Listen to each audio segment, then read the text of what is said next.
여호와께서 모세에게 일러 가라사대 이스라엘 자손에게 고하여 이르라 7월 곧 그달 1일로 안식일을 삼을지니 이는 나팔을 불어 기념할 날이요 성회라. 아무 노동도 하지 말고 여호와께 화제를 드릴지니라. 여호와께서 모세에게 일러 가라사대 7월 10일은 속죄일이니 너희에게 성회라. 너희는 스스로 괴롭게 하며 여호와께 화제를 드리고 이날에는 아무 일도 하지 말 것은 너희를 위하여 너희 하나님 여호와 앞에 속죄할 속죄일이 됨이니라. 이날에 스스로 괴롭게 하지 아니하는 자는 그 백성 중에 끊쳐질 것이라.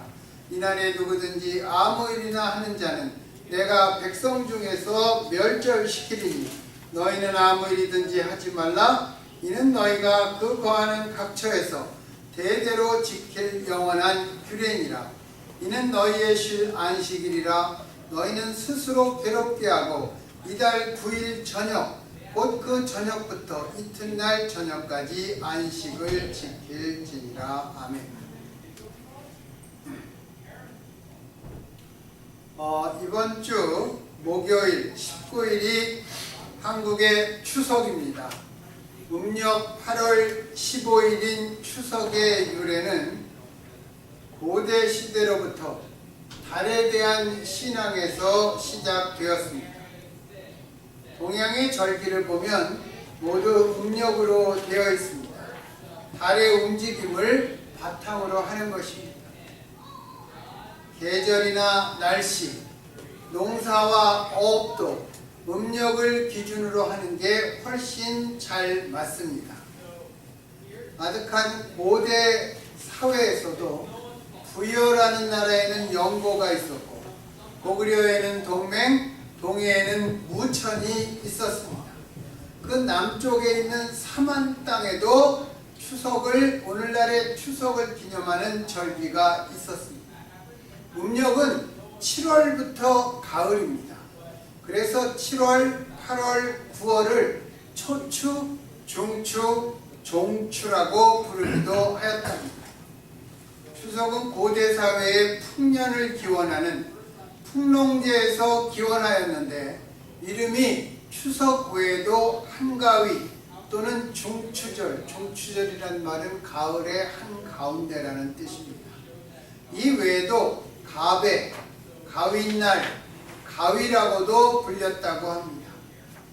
이 추석이 이렇게 오니까 어렸을 때 그 추석이 참 그리워집니다.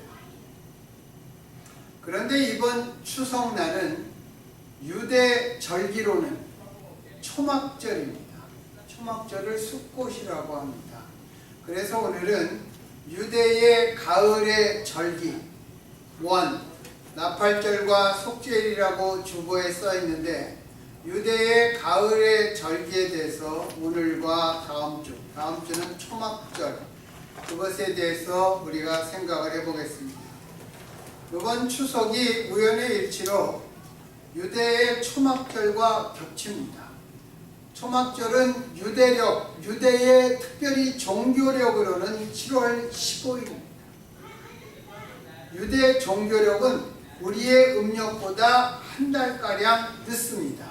그래서 유대의 7월은 가을의 한가운데입니다. 유대의 그 종교력 가을절기로는 7월 1일이 나팔절입니다. 나팔절. 우리가 The Feast of Trumpet, 영어로는 그렇게 얘기하지만 히브리 말로는 로시 하샤냐 그렇게 부릅니다. 그리고 7월 10일은 속죄일입니다. 속죄일을 욤 키퍼 그렇게 부릅니다. The Day of Atonement 그렇게 부르는 것입니다. 그리고 초막절이 있습니다. 지난 9월 5일이 나팔절이었고 유대 종교력 7월 1일이었고 어제가 속죄일이었습니다. 유대의 봄절기가 유대 종교력 1월에 집중되어 있다면 가을절기는 7월에 모여 있습니다. 오늘은 유대의 나팔절과 속죄일에 대해서 생각해보고 다음 주일에 초막절에 대해서 생각을 한번 더 해보겠습니다.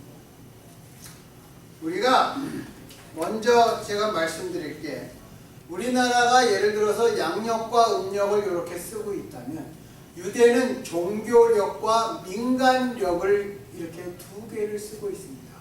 그런데 종교력과 민간력 차이에는 6개월의 차이가 납니다. 그래서 유대 종교력 1월, 그것이 민간력으로는 7월입니다. 그리고 유대 종교력 7월이 민간력으로는 1월이 되는 것입니다. 그런 견지에서 우리가 생각을 하면서 우리가 나팔절, 로시 하샤냐, 우리가 그것에 대해서 생각해 보겠습니다. 나팔절에 대한 성경의 내용은 이렇게 시작됩니다. 여호와께서 모세에게 말씀하여 이르시되 이스라엘 자손에게 말하여 이르라. 일곱째 달 곧 그 달 첫날은 너희에게 쉬는 날이 될지라. 이는 나팔을 불어 기념할 날이요 성회라. 어떤 노동도 하지 말고 여호와께 화제를 드릴지니라. 이 말씀에 의하면 나팔을 불어 기념하라 이렇게 하지만 특별한 이름은 명시되어 있지 않습니다. 나팔을 분다라는 말 때문에 우리가 나팔절이라고 이름하지만 실제로 로시 하샤냐, 그것의 뜻은 새해의 머리라는 뜻입니다. 그 이유는 제가 말씀드린 것 같이 이스라엘의 종교력 7월은 그들의 민간력으로 1월이기 때문입니다. 이스라엘 사람들은 7이라는 숫자를 참으로 귀하게 여깁니다. 그들에게 7은 거룩한 숫자요 완전한 숫자를 상징하는 것입니다. 그래서 그들은 7일째 되는 날에 안식일을 지키고 7년마다 안식년을 지키고 7년이 7번 지나고 나면 희년으로 지켰습니다. 첫 이삭을 수확한 다음에 7주간이 지나면 77절로 지키고 무교절도 7일간 지키고 초막절도 7일간 지켰습니다. 그러하기에 그들은 언제부터인가 이 7월을 새해의 첫 시작으로 지키기 시작하였다고 합니다.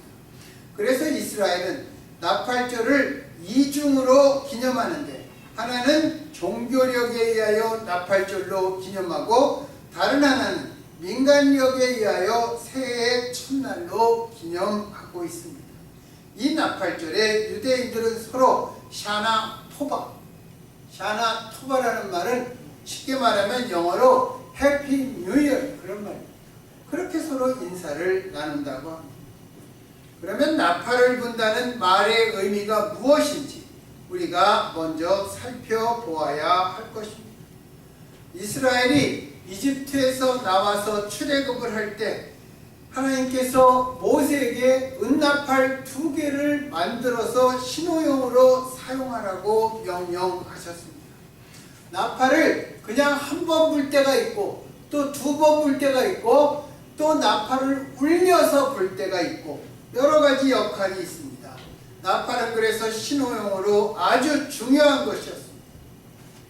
하나님께서는 이스라엘이 시내산에서 머문 지 약 11개월이 지났을 때 나팔을 만들어 필요한 때마다 불라고 하였습니다. 그래서 나팔 소리가 들리면 이스라엘은 행진을 하고 또 어떤 때는 전쟁을 하고 절기도 알리고 제물도 그 소리에 따라 하나님께 드렸습니다. 그렇게 역사가 흐르면서 유대인들은 나팔절이 되기 전 그 전날 밤에 회당에 모여 기도하기 시작했습니다. 민간력으로 새해가 오기 전에 회개와 용서의 기도를 드리기 위함이었습니다. 이것이 그 7월 10일인 속죄일까지 열흘 동안 이어지는 것입니다. 이렇게 기도한 후에 그들은 시편 37편을 읽으면서 언젠가 하나님께서 만민을 다스릴 것을 선포했습니다. 그리고 그 선포를 구체적으로 표현하기 위해 그들은 나팔을 불었습니다. 그러면 그렇게 이스라엘의 새해가 시작되는 것이었습니다. 그들은 이날이 새해의 시작이자 하나님께서 세상을 창조한 날로 기념했습니다. 또한 나팔절에 빼놓을 수 없는 것이 바로 축복의 기도입니다. 유대의 예식에 따르면 이날 자그만치 18번의 축복의 기도를 한다고 합니다. 이들의 이런 모습을 가만히 생각해 보면 우리가 드리는 송구영신 예배의 모습과 많은 부분이 같은 흐름입니다. 우리가 한 해의 마지막 시간을 회개의 기도로 드리고 새해 첫 시간을 한 해를 위한 소원과 축복의 기도를 드리는 것과 같습니다. 이것이 유대인들이 지켰던 나팔절과 나팔절의 의미입니다. 그리고 가을의 두 번째 절기인 속죄일, 욤 키퍼, 이렇게 영어로는 발음할 수 있지만 욤 키프루 그렇게 발음을 한다고 합니다. 이 말은 The Day of Atonement, 속죄일입니다. 유대력으로는 7월 10일이며 나팔절로부터 시작한 회개를 끝내는 날이 속죄일입니다. 속죄일은 문자 그대로 죄의 문제를 해결하는 말입니다. 욤 키프르라는 히브리어의 의미는 죄를 덮는다는 뜻입니다. 유대인들은 죄의 문제를 해결하는 이 속죄일을 자기들이 갖고 있던 7대 절기 가운데 가장 거룩한 절기로 여겼습니다. 그래서 이 속죄일을 맞이하기 위해서 금식하며 회개의 기도를 드렸습니다. 여러분 성경에 보면 대제사장이 지성소에 1년에 몇 번 들어가죠? 한 번. 지성소에 1년에 단 한 번 들어가는데 그날이 언제입니까? 바로 이 속죄일입니다. 1년에 단 한 번 속죄일에 그 성소 앞부분에 있는 성소를 지나 뒷부분에 있는 지성소에 들어가는 것입니다.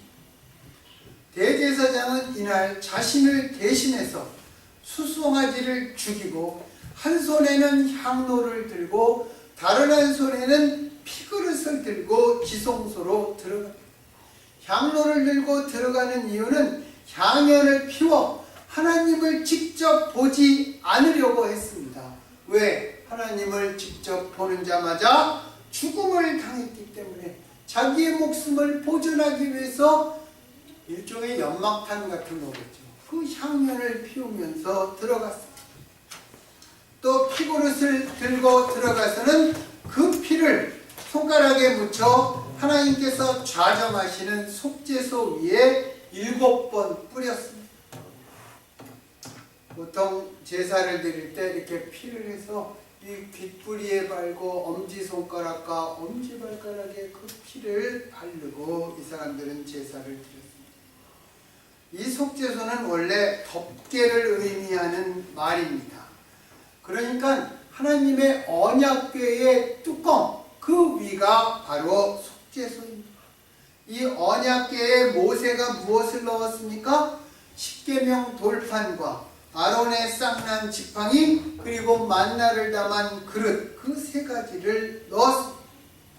그리고 그들은 이 속죄소를 보이지 않는 하나님의 발등상으로 여겼습니다.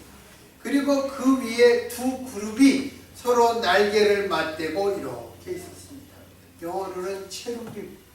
여러분 그룹이라는 것이 성경의 구약을 읽다 보면 나오죠. 거기 뭐 세라핌 이런 거는 천사를 나타내기도 하지만 날개가 6이다 그랬지만 여기에 나오는 것은 그룹입니다.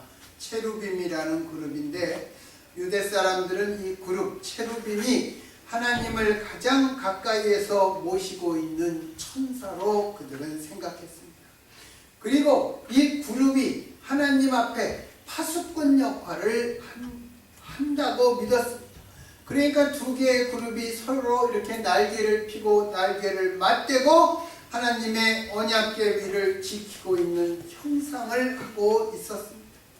지성소에서 대제사장은 하나님께 이스라엘의 죄에 대한 회개의 기도를 드리고 하나님께서는 속죄소 위에 강림하셔서 이스라엘의 죄를 용서해 주십니다. 여러분 속죄소의 뜻이 영어로 The seat of mercy입니다. 불쌍히 여기는 자리, 긍휼의 자리라는 것입니다. 하나님이 속죄소 위에 좌정하셔서 1년 동안 그 지었던 이스라엘의 죄를 다 불쌍히 여겨 주신다는 것입니다. 그리고 하나님께서 용서해 주신다는 것이고 우리를 새롭게 한다는 뜻입니다. 그런 후에 대제사장은 뒷걸음질로 지성소에서 나옵니다. 그리고 또 동시에 이날 제비를 뽑아 한 마리 염소는 여호와께 드리고 다른 한 마리의 염소는 광야로 내보내는 의식을 행합니다. 그 염소 이름이 뭐죠? 아사셀이라고 부릅니다. 아사셀. 그들은 광야 어디엔가 아사셀이라는 타락한 천사가 살고 있다고 믿어서 이 염소를 아사셀 염소라고 한 것입니다. 아사셀 염소를 광야로 보내면서 그들은 우리에게서 떠나가라 그렇게 외쳤다고 합니다. 이는 그 염소가 광야로 한 걸음씩 멀어져 갈 때마다 불의와 죄가 그만큼 자신들로부터 멀어져 간다고 믿었기 때문입니다. 즉 타락하게 하고 우리를 미혹하게 하는 영을 내보냄으로써 자신들이 더 이상 하나님의 율법에서 떠나지 않을 것을 다짐했던 것입니다. 이 속죄일이 얼마만큼 유대인들에게 중요한 날인지를 알려주는 일화가 있습니다. 그 중에 하나가 1973년에 있었던 중동 전쟁에서 아랍 연합군들이 이스라엘은 속죄일에 전쟁을 하지 않는다는 것을 알고 그날 이스라엘을 공격해서 엄청난 타격을 입혔습니다. 여러분 그 야구, 미국 야구의 샌디 코펙스라는 그 명예의 전당이 있잖아요. 그 사람이 사실은 유대인 투수입니다. 그 사람이 속죄일에 월드 시리즈에서 속죄일이라고 이 투구를 하지 않았어요. 그렇게 중요한 것입니다. 유대인은 속죄일에 일을 하지 않습니다. 이건 그들이 안식일에 예루살렘 성을 수비하지 않은 것과 같습니다. 그래서 바벨론 군인들이 예루살렘 성벽을 부술 때에도 이스라엘이 방어하지 않기 때문에 성벽이 허물어진 것입니다. 로마 군인들도 그 안식일에 이스라엘이 지키지 않으니까 성벽을 허물었던 것입니다. 속죄일은 유대인들이 가장 엄숙하게 지키는 날입니다. 하나님 앞에 자신의 모든 것을 내려놓고 오직 참회의 죄를 뒤집어 쓰고 지내는 날인 것입니다. 오늘날 우리들도 매 순간 하나님 앞에 속죄하는 마음으로 살아야 하고 또한 하나님을 예배하면서 죄의 용서를 구하는 참회의 기도를 드리고 있지만 우리에게는 아마도 그날이 순환일, 예수님께서 십자가에서 돌아가신 굿 프라이데이가 1년에 한 번 있는 속죄일이 아닐까 싶습니다. 우리를 위해서 죽으신 어린 양 그리스도 마치 아사셀 염소처럼 우리 대신 십자가를 지시고 우리는 감당하지 않게 하시고 당신이 죄의 모든 형벌을 감당하시며 십자가에 대신 달리셨습니다. 온몸이 그렇게 찢기셨던 그리스도로 인하여 속죄와 감사의 눈물을 흘릴 수밖에 없는 날이 바로 가을의 절기인 나팔절과 속죄일이 아닌가. 추석을 앞두고 우리가 하나님 앞에 정말 감사의 마음을 가져야도 하겠지만 우리가 나팔절과 속죄일의 그 의미를 기억해야 할 것입니다. 우리의 가을 절기는 추수에 대한 감사의 절기입니다. 하나님께 대한 영적 회개와 기도로 하나님께서 기뻐하시는 영적인 추수가 우리 마음에 넘쳤으면 좋겠습니다. 그리고 정말 습기가 높고 무더웠던 여름이 지나고 이 가을의 맑음 앞에 우리의 마음과 믿음도 넘치지 않는 맑은 가을에 영적인 물이 흘렀으면 참 좋겠습니다.